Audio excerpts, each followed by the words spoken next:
I don't like paladins. They're too preachy. Okay, so here's... Okay. All right, here we go. By the way, Hammy, I'm not, like, mad at you or anything for this. You're actually giving me an opportunity to, like, highlight why one of my favorite classes is one of my favorite classes. So I'm going to change your mind right now. Okay? Because paladins, as we know them in the real world, yes, they are overly religious, and even the D&D paladin class is often portrayed as being these zealotous holy warriors, the crusaders of sorts, right? But D&D never specifies that a paladin's oath has to come from a god and that they have to be, religious or anything like that, right? A paladin doesn't have to be any of these things. A paladin,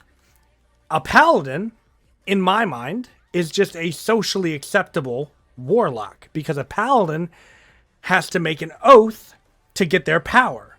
A warlock has to make their pact to get their power, right?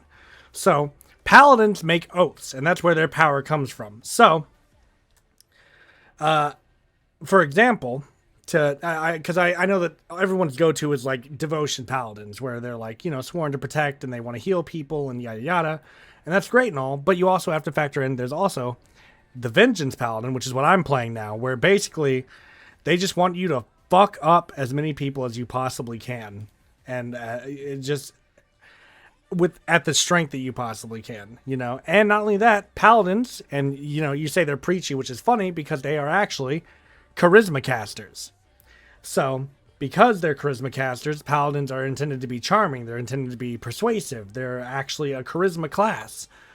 But paladins do not have to get, everyone stereotypes them as being like, religious good boys. But like, they don't have to be. There's Oath of the Crown, where it's literally you